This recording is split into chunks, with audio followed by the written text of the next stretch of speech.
Hello, I'm Tomix9Tomix, and today I want to talk about two special indie games that will blow your socks off and probably make you cry. This video will be spoiler free, so don't worry about jeopardizing the experience of these games for yourself. These two games are recent-ish indie games that really touched me. I try to play a lot of indie games in my spare time and experience whatever I can, and these two games really stood out to me. When I was younger, I consumed a lot of media, and I found myself quite easily touched by all of it. Playing Life is Strange 1 when I was 13 really left a mark on me, and same with games like To the Moon, Always Sometimes Monsters, and Oxenfree. But more recently, I found myself less easily moved. I'm still consuming these great stories, but they aren't leaving as much of an impact on me. And that's why I want to talk about these two specific games. Despite everything I just said, these are games that really struck me, even now, that I know I will never forget, and I want to share them.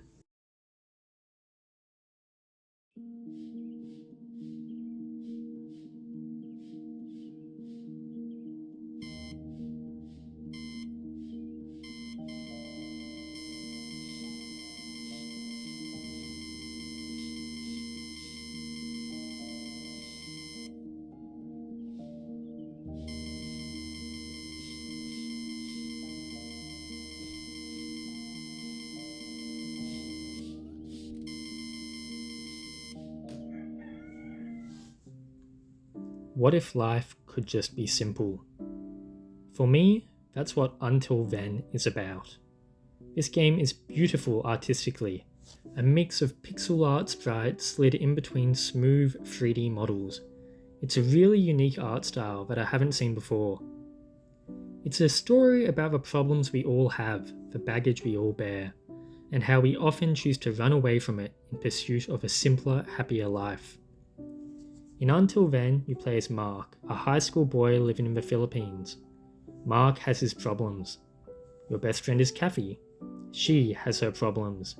You meet people like Louise, Sophia, Nicole. They have their problems. And how the story navigates this is beautifully done. In media, some stories are clearly more character focused.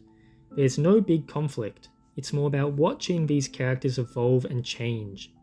Some other stories have more of a focus on a grand overarching plot, some big thing that needs to be done, otherwise the world will end. Without spoiling too much, this game manages to juggle both of these aspects perfectly.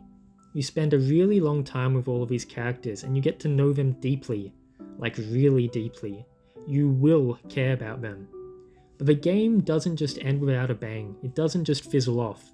It says, hey, you know the characters now, you care about them now, so now let's put down the stakes clearly. And since you really do care, the stakes pull you in that much more. This is a game that really broke me. I've never used TikTok before, but once I finished this game, it had me scrolling TikTok for the first time, just going through fan-made music videos about the characters I love. It's really great, and I truly think I will never get over this game. There's supposed to be a DLC coming out soon, so I have that to look forward to.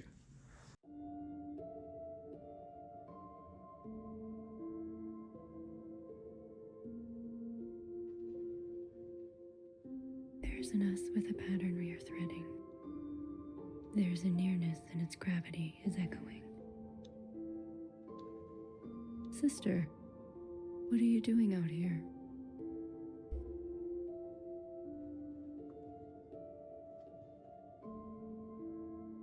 You mustn't interrupt the incantation. You know this is Mother's time. What is it that cannot wait?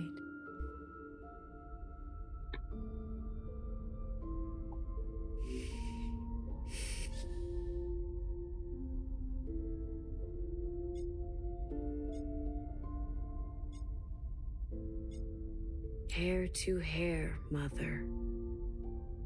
I really am just like you.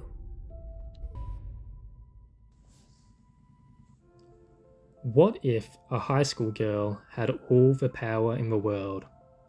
For me, that's what 1000 Times Resist is about. And honestly, it's about a lot more than just that. This game covers a lot of ground, like a lot. But to list off all the themes that the game tackles would be a bit too spoilery in my opinion. It's a very brave game with a very brave story. And after playing it, you will be saying weird pretentious shit like hair to hair and blue to red. To actually try to present the story in a simple, spoiler-free way, I would say this. You are a watcher, living in a place called the Orchid with your many sisters, and you all have a role to play. Fixer fixes things, healer heals things, knower knows things, and Bang Bang Fire, yeah, that's actually what they call her, she defends things. And you are a watcher. Your role is to watch. And so that's what you do in this game. You watch and try to understand the world and what preceded it. At first, it will all seem very alien and mysterious. You won't understand all these vague proper nouns that they are thrown around. But slowly, you will piece it together. This game really stands out artistically. When I first saw it, I felt kind of about the way everything looked. But then I started to see how the game actually presented itself.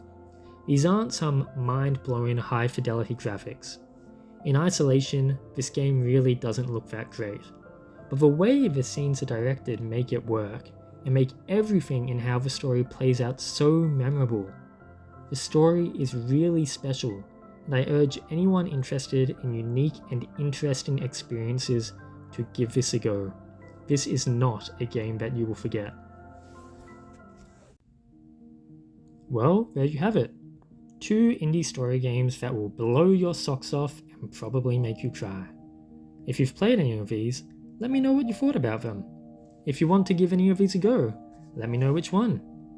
Not enough people talk about these games, so I always want to hear more. Thank you for watching.